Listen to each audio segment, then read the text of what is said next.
Hello, and welcome to the Red Flags Podcast. The first podcast that takes love, sex, and relationship questions from Reddit and attempts to provide helpful advice based on the experience of two strangers on the internet. I'm Greg Feeney. And I'm Deb Gould. And we are those strangers. Hey Greg, how's it going? Hey Deb, it's going pretty good. I see you're back from your tropical vacation. I am. It was amazing. I have not been on a vacation since 2018-ish. Oh boy. It's been a long time, so it was amazing. All right, and refresh my memory. Where did you go again? Went to Turks and Caicos. Okay, what was your favorite? Did you like the Turks more or the Caicos more? I don't know what the Caicos are necessarily, but no, it was bonkers. If you haven't been there, if you like water, it's the most beautiful beach I've ever seen in my life. Do they have mountains? No, I don't think so. Oh, it's all okay. very low, long island region. Because I can appreciate a beautiful beach, but I definitely think for me, the perfect beach would also be near some mountains, but I don't know how common that is. So that's a good question. Yeah, I'm probably misrepresenting. So if there's any folks who are more familiar with Turks and Caicos, I am very much stayed in the same beach the whole time because it was so good. I didn't want to leave. is it an island? It's a series of islands. Oh, okay. Yeah. Is it closer to the Caribbean, or is it more like So it's okay. Caribbean. It's also considered like the West Indies. So in that area. Okay. Yeah. Well, okay. I guess I don't want to ask too much because then I feel like we're turning into a travel podcast. This is a travel podcast. No, we ended up going there because of the, I don't think it would have even been on our radar, but we were looking for specific COVID response that would make us feel a little more comfortable since it was our first time traveling during COVID. So it was great. Yeah. How was the airplane? Are people still wearing masks on the airplane? I can't remember. Yep, you have to wear a mask. Okay. So is that like an airline specific thing or? I think it's a federal thing because when they talk about it, they're like, it's federal guideline. You have to wear a mask. Okay. Yeah. That's good. I feel like I could totally get into normalizing mask wearing on airplanes just forever. Yeah. You're too close to too many people. Yeah. And I know the air circulates a lot on an airplane, like way more so than any other place where you're that close to people. So it's probably not the most dangerous spot, but I don't know. The airport is what's the most sketchy. That's always the scariest part for me, at least, of trying to travel. Are you talking about the nachos or walking through? Well, no, I'm a big fan of trash airport food. But for me, it's during COVID, the airport, you don't know where any of these people have been. And they're clearly just traveling. So, and I'm one of them. So it's just, for me, that's the most alarming and maybe risky part of traveling. Okay. You a neck pillow person or no? No, I am a get the window seat and lean up against the wall person. And masks are my favorite because I'm a big, full mouth breather while I sleep. So now I can just have my mask on and it's awesome. That's a good point. Nice. It's really good. Yeah, I'm more of an aisle seat guy myself. Me and my friend who we used to do a lot of gambling trips, to Vegas and stuff. We're the annoying people that I get the aisle and then he gets the aisle across from me and then we talk to each other the whole time. Yep. I can see that. Sure, people hate us. But you both have to move your legs out of the way when someone's trying to come through. Yeah, well, he's 6'6", and I'm 5'10", so I could probably fit anywhere. But yeah, it's just nice to I don't know, it's just nice to do that angle where you can kind of stick your foot almost in the aisle, but not quite, not where it's going to block anybody, but it gives you that little extra couple inches. I feel like on an airplane, every inch is like an acre. Yeah, we did sit on one of our flights. We sat in the exit row, and I normally don't do that. And I realized why I don't do that because, they come over and they ask you, are you willing to help with this process? And then I'm looking really intensely at the little you're one of those people that's pamphlet. I'm well, wait, how do I enact the large floating device? How do I make sure that the slide comes out? Where's the slide? I mean, this is a lot of responsibility, you know? So no one else seemed concerned, but I was very much like, okay, I know where these are, but I don't understand how the slide works. Like, we're flying over a lot of water. I need to know. And they're like, how many pull-ups can you do? Can you tread water for 5+ minutes? How long can you hold your breath? They bring out the VO2 max and make you breathe into it. Yeah, it's I do intense. feel like when I think back to like the presidential fitness awards of like elementary school, someone who did as poorly on those as I did probably shouldn't be in the exit row. But I do think I have a good crisis response, you know? Yeah, maybe they should be introducing like minimum standards here. You know, get all your like athletes in that. Yeah. I mean, the only standard is you have to be over 15, which is terrifying. Can you imagine? Yeah. Well, I don't know. And it's like, I think it was like the movie Fight Club where they're saying that like all this is really just to make you feel like if the plane crashes, you might be okay. Right. Yeah. Because in reality, none of this is going to probably even matter if the plane crashes. This is true. That's why I just wanted, where's the raft? Because that might be helpful. I don't know. Where's the parachute? There's no parachute. Tell me where the parachute is. Yeah. Well, without further ado, let's get into our first topic of the week. So this topic has a special place in our hearts because we dug it up based on one of our listener emails. Yeah, our email from Elizabeth from last week. Yeah, so she wanted to hear our thoughts on being friends with exes. Yes. And this question deals with exactly that. Title is Thoughts on Your Significant Other Being Friends with Exes. Is it a deal breaker? So I, 34-year-old female, just started seeing a guy, 37, and tonight was our third date. We have talked a lot through text, on the phone, email, and while on other dates. Things were looking great. We both were really into each other. Tonight, while at dinner, we were talking about exes somehow, and it came up that I'm still friends with a few of mine.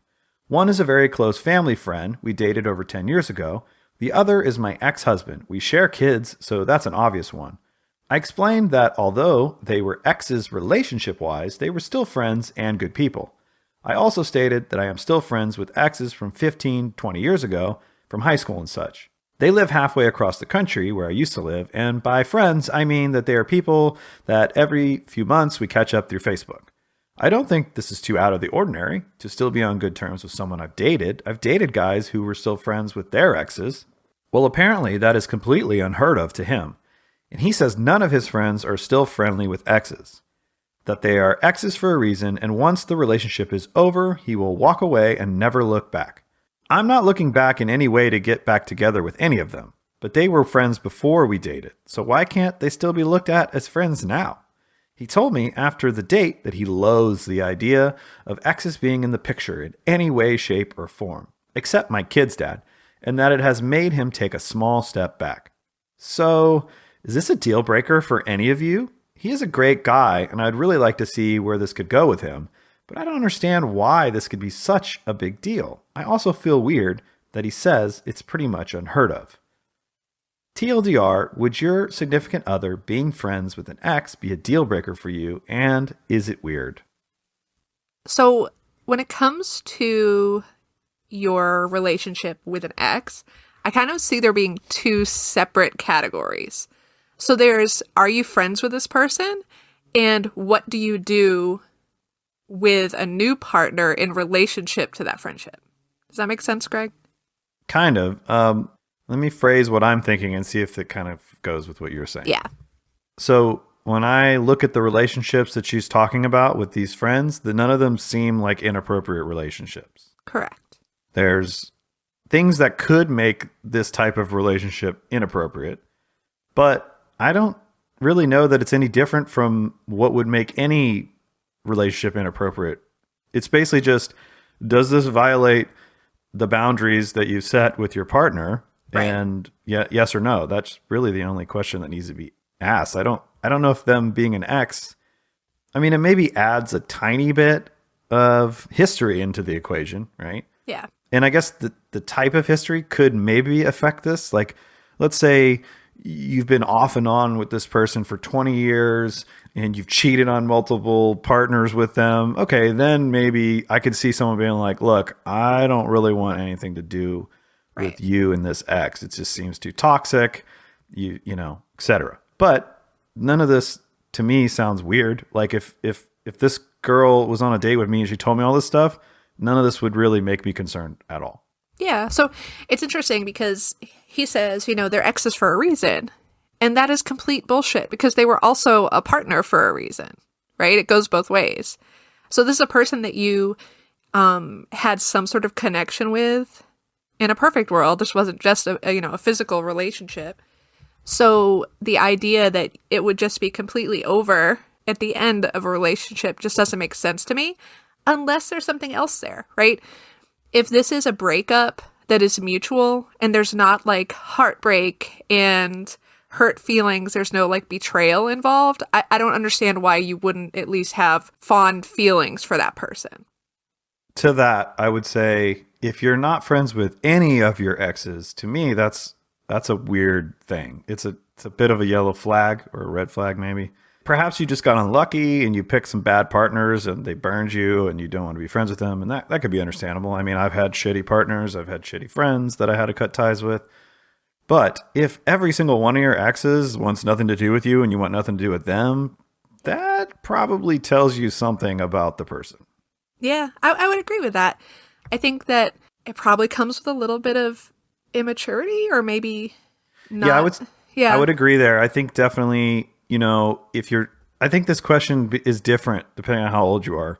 Yeah. If they're 22 and they're not friends with any of their exes, not that weird. Right. Because you're going to date a lot of people that you probably didn't connect with that well. Yeah. And as you get older, or you know, it's not even an age thing, it's more of an experience thing. As you date more and more, you start to hone in on what it is you actually want in a person. Right. And I think that when you're immature or you're early in your dating career, you're definitely going to make some bad choices. And sometimes those bad choices will probably end up being people that you don't really care to stay in touch with. Right. Yeah. And I think I have maybe equal parts, right? People that at the end of the relationship, I never spoke to or cared to speak to ever again. But then probably just as many folks that I actually really care about how they're doing in life and I would love to see them happy. And friendship is also maybe a word to define in this regard, right? It doesn't have to be someone that you see often or ever even at all. Maybe it's, you know, a high school boyfriend or girlfriend that your Facebook friends or Instagram friends that once in a while you like comment on or something. But that's still a positive interaction. Yeah. And this also brings up a topic that we've been on lately, it seems, of boundaries. And I can't remember the topic we had last time, but there was this question of what can be a boundary, or like, you know, is it still a boundary if you say, I don't want to be with you if you do this? Yeah. And I think we kind of agreed that yes, you can still set boundaries that way, but people don't have to put up with your boundaries. You know, they might just check out. So like, for example, so I don't want you to be friends with your ex is a boundary, but it comes across as a controlling one. And I would say this is similar to saying, I don't want you to be friends with people of the opposite sex, or, you know, obviously in gay or straight relationships, it's going to be different. I feel like this is really more of a heterosexual problem with the jealousy and stuff. But yeah, it just kind of gives me creepy and controlling vibes to try to just block somebody from either talking to an ex or interacting with people, you know, out of jealousy or something like that. So I would say, let's focus in on the specific behaviors and say there could be boundaries that could be crossed, such as, you know, if your significant other wants to go travel to another city with their ex and stay in the same hotel room, I think you could definitely be like, yeah, that's a boundary that I'm not okay with. It just makes me feel uncomfortable. Even if you trust your partner, there's just certain lines that you set and you say, it would be nice not to cross these lines. So to me, that would be the way to handle this scenario. Not like you can't see your exes, or it's weird you see your exes. It would be weird if she was doing something questionable, but she's clearly not. Yeah. And I think for some people, I mean, this insecurity around someone's relationship with exes, I think is fairly common, right? Because the thought is, oh, well, if they're still friend with an ex, there must be some reason they're keeping that, hand in that pot, right? There's some sort of insecurity that leads you to think, oh, well, they might be still interested in that person for more than just a platonic relationship. And so because that is common for, the partner who maybe has relationships that are in some level of closeness with an ex, I think there is some responsibility on that partner to clarify what that looks like, especially if they notice that their partner feels uncomfortable with it. And what I mean by that is saying, hey, my friend so-and-so, you should know that we have history and this is what it looks like, but this is what our relationship is like right now. How do you feel about that? What are the things that make you feel uncomfortable? And how can I make you feel more comfortable? Because this is a relationship that I do value, right? Yeah, I think it's definitely important to be straightforward with people like that. And I'm not sure that this approach is going to work in this scenario. She says, is your significant other being friends with an ex a deal breaker for you? And is it weird? My answer is no, not necessarily weird. But what might be a deal breaker is this dude having such a strong reaction to you talking to your exes. So you may want to also take a step back from this one. They're only 3 dates in. And I don't know, to me, it seems a little strange. And if I want to give the guy the benefit of the doubt, he's probably had some bad experiences that he's projecting onto her. So in other words, he maybe had a girlfriend or something who cheated on him with an ex or did some inappropriate things with an ex. And maybe now he's just carrying that around and has some baggage. Yeah. And I think, I definitely agree with what you said in terms of depending on your age, this can look different. But if you're dating and you're in your mid to late 30s, like these folks are, you're going to have history that you have to deal with. You can't just assume that you're going to be the first person that person has been with and that they've cut all ties to everyone they've ever spent time with. That's so unreasonable. So, hopefully at that point, you've developed a little bit of emotional maturity where you can have those conversations and hopefully have a, more honest and open relationship. Yeah, and I'm not going to go as far as to say this guy's an abuser because that would obviously be getting a lot out of just a little bit of information. But I will say that one thing that abusers do is try to cut off your contact from other people. So it is definitely something to be aware of and look out for. All right. So this next topic comes from r/relationship advice. The title is, Did I, 17-year-old male, mess up by asking my girlfriend, 18-year-old female, to get an STD test? Before anyone accuses me of shaming, I am perfectly fine with people having sex with who they want, when they want, as long as all parties consent, of course. But my girlfriend Kelsey, after getting an IUD, had bareback sex with 40 guys before going out with me. She kept a record, and that's the number she told me. I've never had sex with anybody before, which is why I'm a little uncomfortable going from zero risk to risk. It's not the body count that bothers me. She said she loves me, and I'm the last she'll ever fuck. If she used condoms, I'd be perfectly fine. I'm worried about the part where she didn't use condoms. When I wanted to use a condom, she said she doesn't like that. She said that condoms are for losers. Kelsey got upset when I suggested that she could take a test just to be sure, and now she isn't talking to me. Did I ruin our relationship? Absolutely not. You did not ruin your relationship. Oh my God, I want to have lunch with Kelsey. You want to have lunch with Kelsey? You want to smack her or what? I'm just worried about Kelsey a little bit. Okay. On the one hand, there's a tiny part of female in me that is thrilled that there is a young male gendered person being told he's a loser for wanting to use a condom. I don't know why. There's just a little part of me because as someone who's female gendered, this was my experience. In reverse. Yeah. And so I love that that's been flipped on someone, but it sucks also. Yeah. And I just want to say I do not condone hitting people. That was just a joke about smack her around. I meant verbally smack her around. Yes. It's well, first of all, like just the way that this was written, I'm like, man, these 17-year-olds are pretty. This guy seems very sharp. Yeah. Um, he's very sex positive, and but then at the same time to also express such naivety about the scenario here. Um, it's definitely always okay to ask your partner to have an STD test, Hmm. and I personally find that it's a red flag for me if they react poorly to that request. Absolutely. I understand that there's people out there who just are like, you know what, STDs aren't that bad. Most of them are curable. I don't fuck with that. I don't take tests. I don't use condoms. And you know, whatever. You do you. But for me personally, that just wouldn't fly because it shows just a little bit of a lack of responsibility. It shows some sexual immaturity.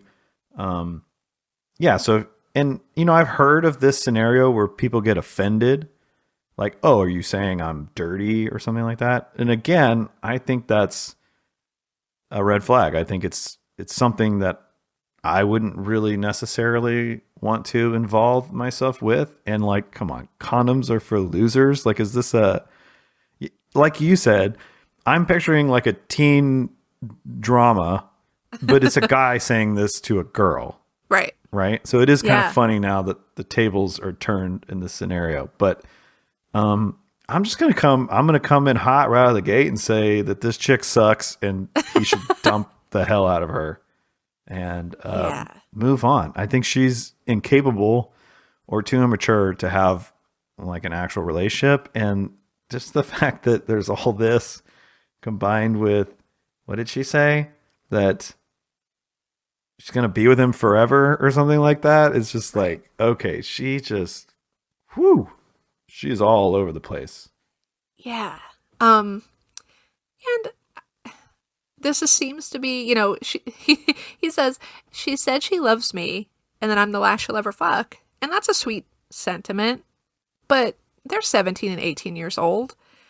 So I feel like if you're in a place where you're like having sex with 40 plus people and keeping record of it, but not caring enough about your body to like check in on it and see how you're doing, that's what I'm worried about with Kelsey, right? Like, I've always kind of viewed STD tests as like, whew, okay, good.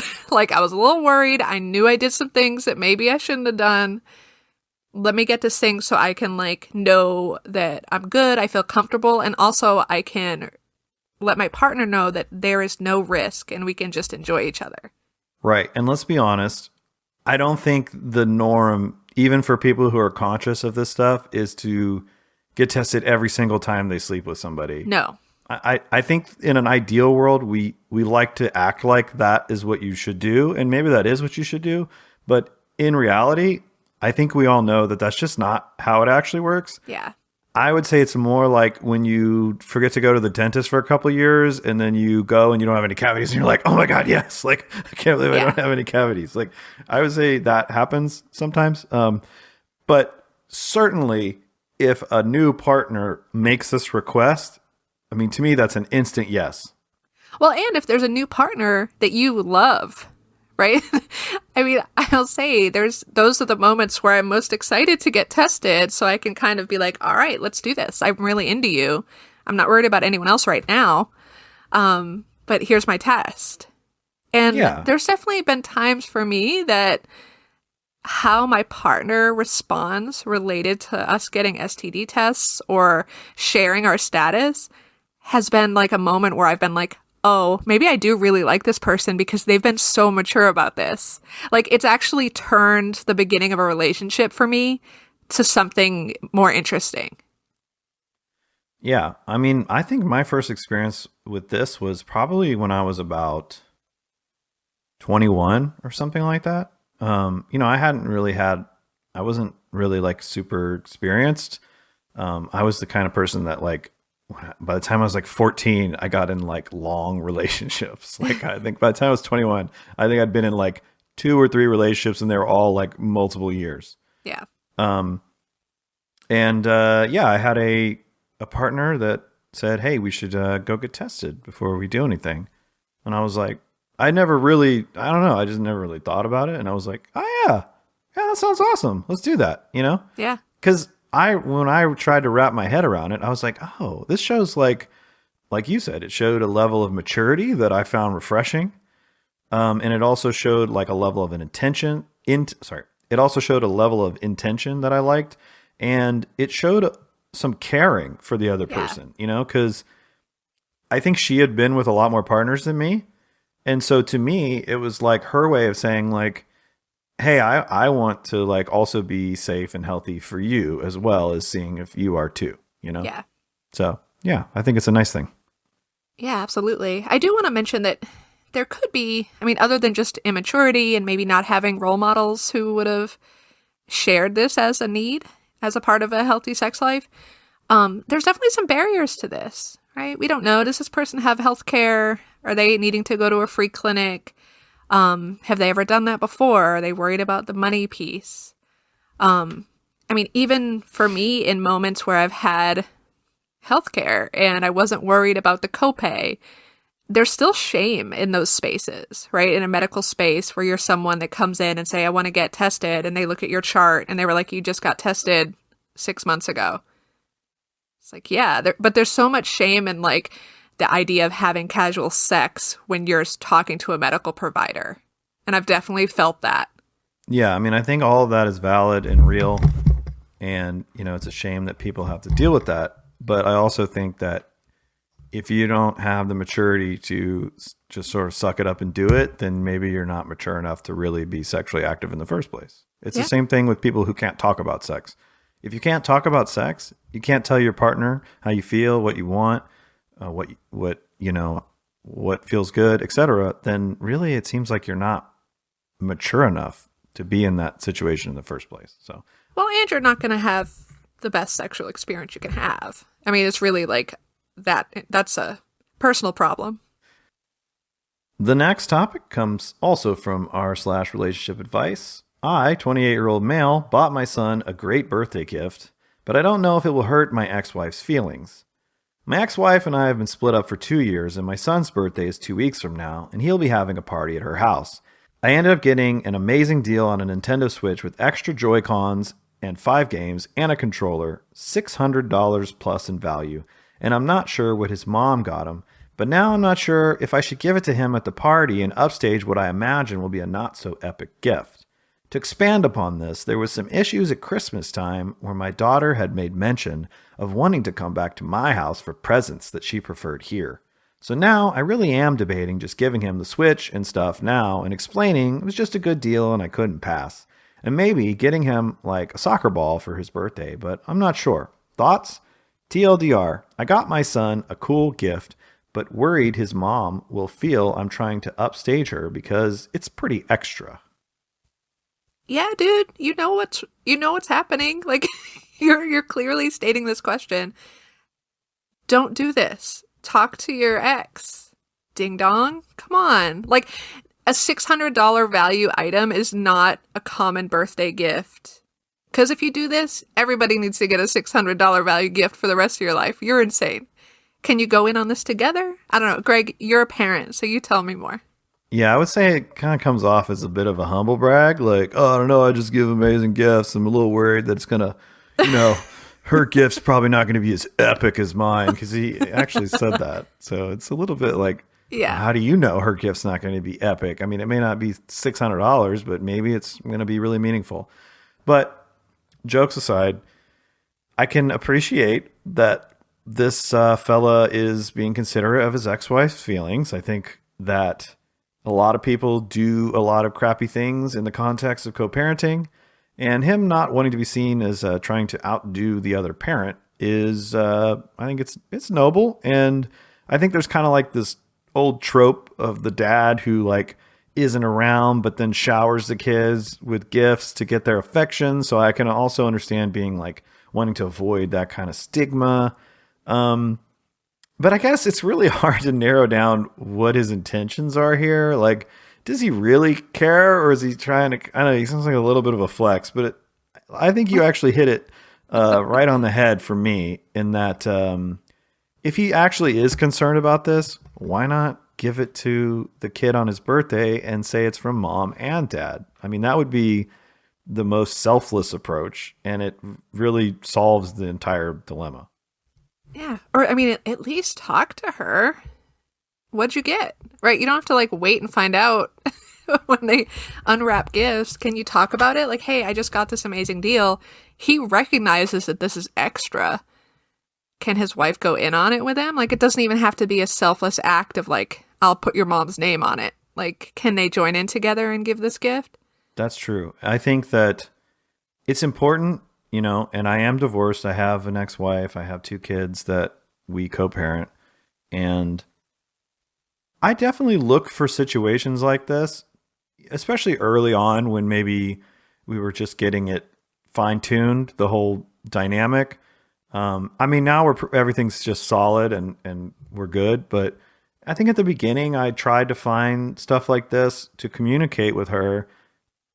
That way she would sort of see it as an olive branch. It's like, hey, I just want you to know, I'm still thinking about, you know, your feelings in the parenting decisions and things that have to do with our kids. I care about your input. And I think that can be really detrimental to the kids when parents don't do that and they try to like do what they think is best without even consulting the other parent. I mean, it's totally fine. It's totally fine to have structures that are a little different in each household. You know, I've heard some parents be like, no, the rules should be the same in both houses. Like, no, that's not really how it works. The rules should be consistent in each house, and you can talk about back and forth, but they don't have to be exactly the same. Anyways, that's maybe a little bit off tangent. But yeah, I think that this is an opportunity for him to demonstrate to his ex that like, hey, we're still partners in this thing, which is parenting. And let's make a decision together. What do you think we should do? Yeah. What are your thoughts on around gift expectations? You know, it's funny to me because he mentions like, oh, well, maybe I can give them the Switch another time and just get them a soccer ball. Like, that's a big leap, right? I'm going to give you a ball or like a Nintendo Switch with all the shit that comes with it. How do you figure out, like, how do you determine what is too much of a gift for kids as they're growing up, like, so that you don't build unhealthy expectations for them? Yeah, I mean, it sounds like he definitely has a daughter too, so I don't know if he has any other kids, but the Switch gift is almost like something that it just doesn't even have to be a gift. It can be a household acquirement, you know, like, well, maybe the daughter might want to play on the Switch too, you know, like I don't know how old the daughter is. Maybe she's too young or something like that. But I think if she's young enough or old enough to express the gifts are better at dad's house, then she's probably old enough to play a Switch. So I've just always thought, you know, with every gift you give someone, you kind of, especially in a family like this, that kids start to have an expectation of like what they can ask for, right? It's like really common now that like kids will go online or like make a wish list on Amazon, and maybe they're not applying like dollar signs to it. Yeah, so in our family, I think we look at gifts. We try to keep it kind of equal with the older kids, you know, because they're 13 and 16. Yeah. You know, we don't want to spend a bunch of money on one kid and then not spend. So we try to spend similar amounts, but there have been occasions where we'll splurge a little bit for one of them if they wanted something, you know, maybe that they weren't expecting. It's nice to maybe get somebody something that they thought was outside the realm of possibility or something like that occasionally.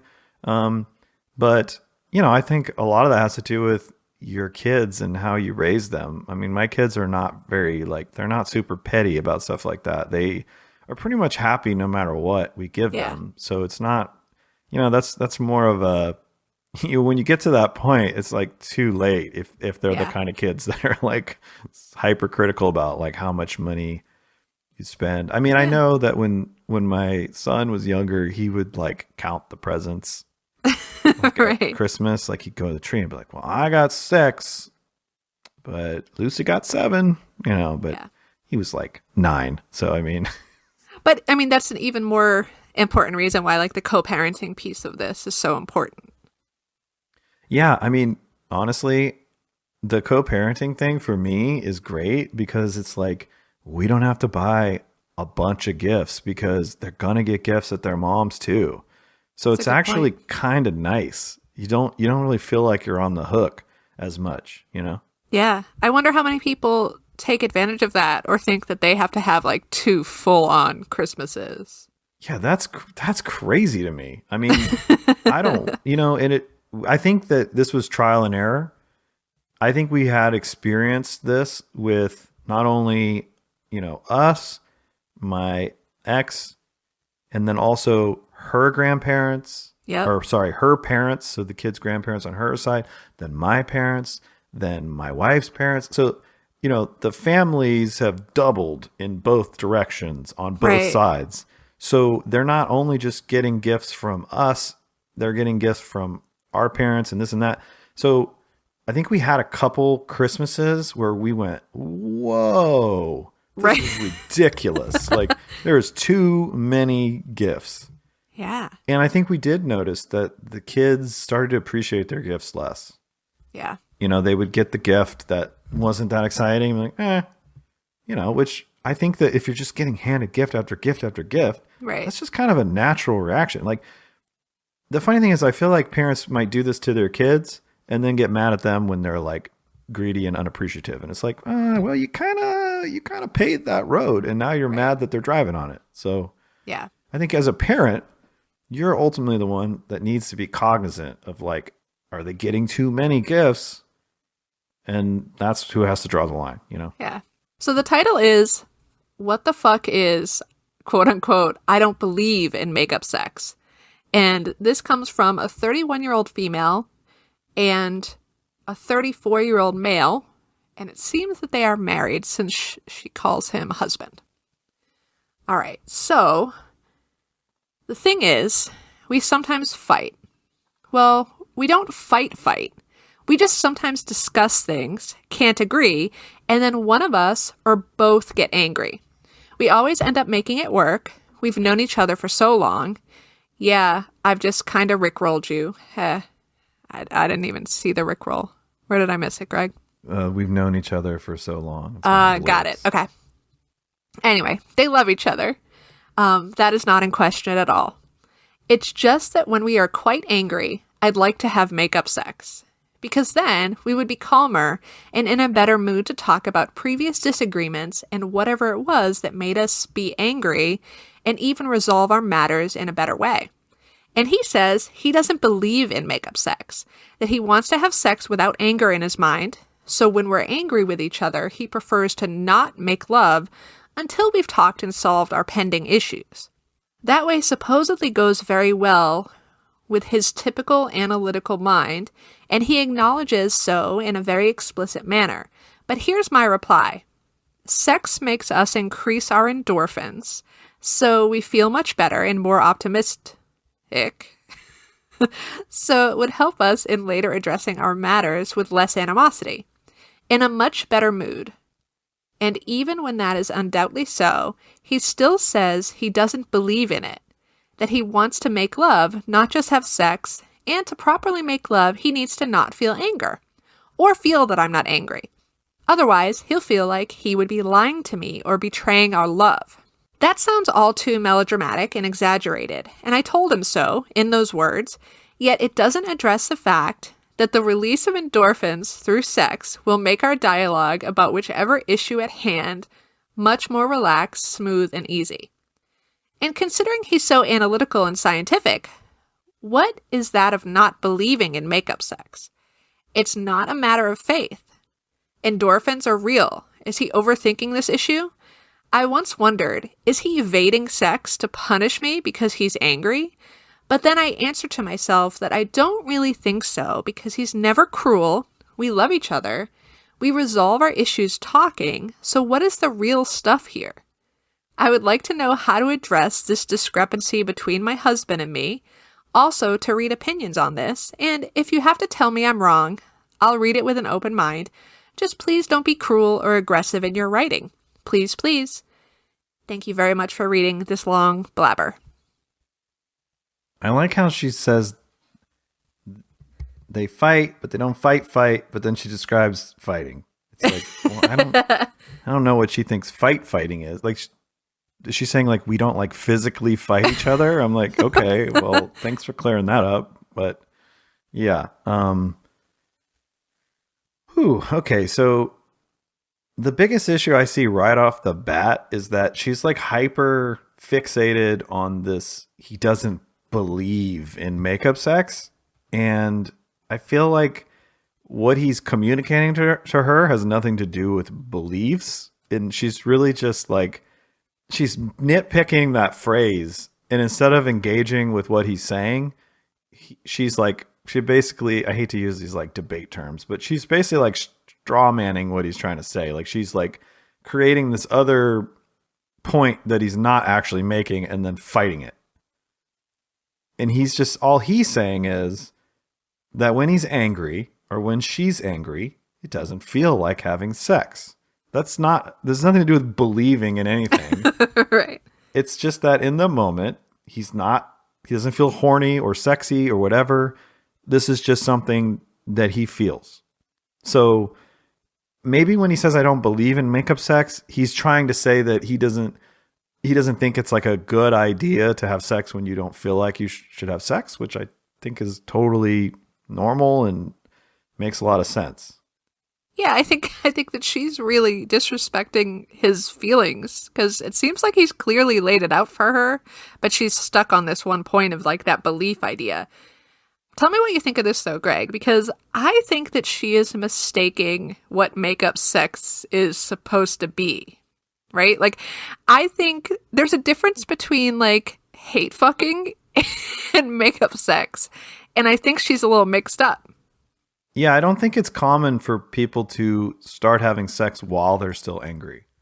Right. I think, I mean, I'm sure there are people that do that and that's sure. a thing for them specifically. But no, I think that generally the term makeup sex is like you get in a fight, you argue, you talk it out. The argument's done. It's completed. Nobody's angry anymore. The hurt feelings have been at least discussed and partially resolved, and then you sort of have sex to sort of like, bring your intimacy levels back up or reconnect or sort of like seal the deal as like, yes, we're done, we did it. Yeah. Okay, thank you. Yeah, that was my thought too. This is really different. What she's requesting is kind of like, I want to use sex as a way to de-stress before we talk about something.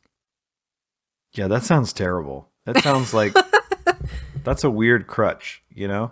That's like, okay, we're starting to get in a fight. Let's I don't know. Let's smoke some weed and listen to a song and then keep talking. I don't know. Like, it's like, why can't you just talk about it? Or if you need to cool off, then like go cool off and then come back. I don't know. It seems really bizarre to me. I know this would never work for me. Like, if I'm angry, the last thing I want to do is have sex with you. Like, right. Yeah. And I just think that there's, they both have a very specific reasoning. She talks a lot about how he's analytical and clearly she's focused on, she must have read an article about endorphins. I don't know. But, it very much seems like the thing that they want in this moment are directly opposed, which is going to happen in all sorts of ways in the course of a relationship. So how can you get through that? Yeah, I don't really like what she's doing here, which is she's trying to argue him out of a position that's based on the way he feels. Right. And that's just silly.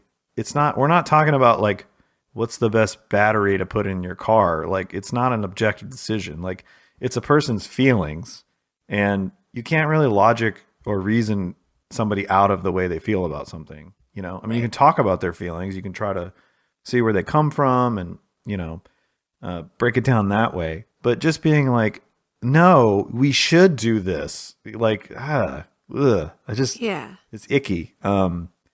He doesn't want to have sex, and that's normal for him in those moments. And I wanted to point out, I don't think we've ever mentioned this book yet, but the book Come As You Are by Emily Nagoski. I don't know if I'm saying that name right. It's a very, very popular book in, Reddit, r/sex. It gets brought up a lot, and I've heard it brought up a lot on other podcasts. And the reason I brought it up is because she talks about this idea of brakes and accelerators. And these are basically the things that trigger our sexual response. Now, in a more general sense, the book sort of talks about how a lot of times, men have sensitive accelerators and women have sensitive brakes. That's kind of like the overgeneralized version of it. And then the book kind of deals with how to deal with that. But we don't really need to go into all that. In this scenario here, this is clearly a break for him.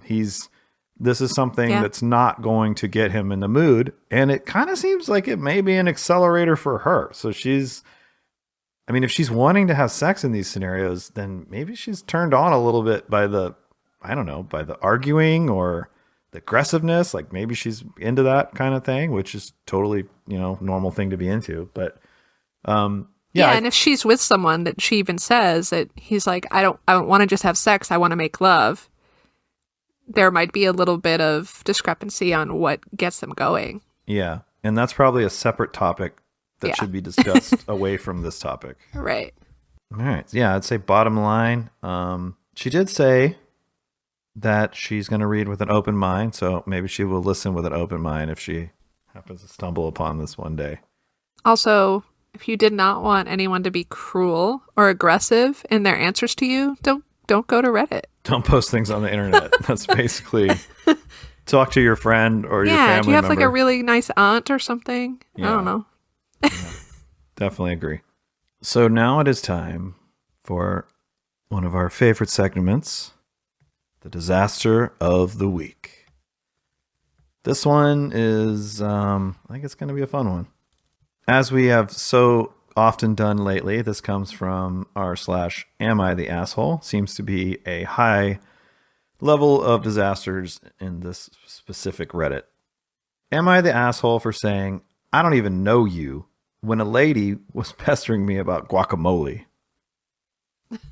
Sorry. I've never been pestered about guacamole. No. I like to cook /bake /make food. A lot of times, I'll give some to my friends, otherwise I'm eating it forever. A while back, I was on a guacamole kick. When avocados were on sale, I'd buy a bunch and make guacamole. Over the weekend, I was with some friends. My friend, Natalie, in quotes, so her name's not actually Natalie, brought her friend, Ray, also in quotes, who I've never met before along. Somehow we started talking about Mexican food, and a different friend said that I make really good guacamole. Ray said, "Oh, I love guacamole. Maybe I'll get to try some someday." I just shrugged and said, "Yeah, maybe," because I had zero intention on giving her any, but was trying to be nice. So we're watching basketball and Ray brings it up again. "Well, when do you think you'll be making some guac again?" I said, I don't know. It all depends on avocado prices." She said, "Oh, okay," or something. Then, when I was leaving and saying goodbye to everyone, Ray said, "Hey, let me know when you want to meet up so I can get some of that guacamole." I said, "Dude, I don't even know you. It's not like I make it to order. I only give it away to my friends if there's extra." She didn't really say anything, and I left. Today, Natalie texted me and said I was unnecessarily rude and Ray was just trying to be nice and friendly and get to know me. I said it's not friendly to keep trying to badger someone into giving you free food. She said that I still should have been nicer about it instead of snapping. I tried being nice, and Ray wouldn't take a hint. I've had people like her message me on social media wanting something, and could totally see her doing that. Am I the asshole?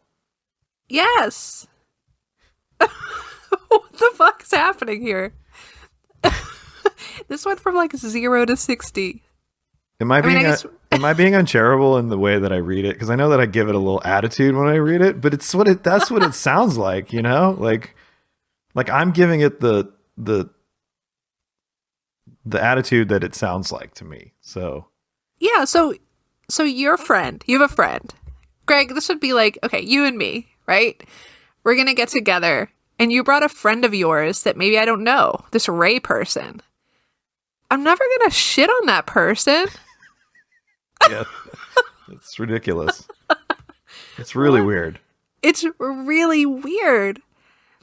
I mean, I guess the root problem here is that they were just trying to be nice by saying, like, maybe they'd give them some guacamole someday. And they just met. And for me, it feels like Ray is just trying to find some common denominator to, like, build a potential, like, friendship or friend group. Yeah. She's not having it. Yeah, I think that Ray is just interested in hanging out with this person, and maybe they're being a little bit awkward about it because but I don't know about you, Deb, but like sometimes when I meet new people, if I'm trying to like joke around with them or be playful, I may only know like a couple things about them. And so I may end up being like kind of repetitive. Like, absolutely. Yeah. Like they mentioned guac. I'm going to talk about guac until I know more about you. Yeah, because you just don't really have a lot else to go on. And she's obviously paying her a compliment by being like, dang, I bet your guacamole sounds great. And here's the thing. Guacamole is like 4 fucking ingredients. It's not like science. You know what I mean? Like it's just mashed up avocado with like a couple other shit sprinkled in. Like, this is true, but let's be honest. People who make guac on the regular are like really, really like believe that theirs is the best and that they have the special recipe. Yeah. I was a professional cook for a while, and I'll say that people can fuck up anything. That's definitely true. And people can fuck up toast. They can fuck up the easiest shit in the world. They can mess it up. So guacamole can definitely be terrible, but I'm just going to say that if you do make a good guacamole, it's not like a real high bar. This isn't like I make the best lasagna or I make the best pizza even. Like there's not a lot of technical things happening in guacamole. But I digress. Yeah, she just sounds kind of insecure and sounds like she's jealous of her friend's friend. Yeah. It sounds like she doesn't want this person to be interested in being a part of a group. And maybe she didn't want Natalie to bring this other person with them. Yeah. So I was like trying to relate this to my own personal life. And when I met my wife, I guess she had run into like one of my kids at a store or something. She had seen one of my kids with my ex-wife and she recognized it from my Facebook because we had made friends before that. And, she mentioned it to me. And so that like became an in to talk to her. Like, for example, I think I mentioned it one other time, like in Messenger with her. And then finally I used it to get her number. I said, hey, why don't you give me your number so the next time you see my kids, you can just let me know or something like that. Or, it's like sometimes you just tack onto the one thing that you've got and you make a little clever joke about it or whatever, and, I would say Ray's attempts are maybe a little bit dry and she's maybe not the best at this, but, cut her some slack. Jeez. Yeah. This is the classic tale of two awkwardnesses meeting each other, right? Like the poster was definitely the way they talk about like, oh, I was trying to be nice. It seems like they're not really good at that naturally, right? Like they had to try really hard and like say something they didn't want to say just because they were being courteous. And maybe that's not the norm for them. Yeah. Like she had to throw in, yeah, she said, yeah, maybe you could try my guacamole someday. And then she had zero intention of ever giving her guacamole. It's like, why are you even thinking that? Like if somebody was like, I would love to try your guacamole, like I'd probably bring them some damn guacamole personally. Like that's Absolutely. The way I am. Like I could be like, oh, you want to try my guacamole? Okay, cool. Yeah. I don't know why she's not like taking this the other direction. Yeah, it's very much like a friend, someone who doesn't want to make a new friend and someone who wants to make a new friend meeting, and it's just not going to work. Yeah, and she mentions like she could see her doing these other things, like hitting her up on social media wanting something, and I'm like, okay, like maybe if that happened, and then you could be like, I don't like this person, they're annoying, but now you're projecting all this weird stuff on this random person who just wanted some. Right. And I don't even think they care about the guacamole. I think they just want to be friends. So right. Yeah, and Ray wouldn't take a hint. What hints are you dropping?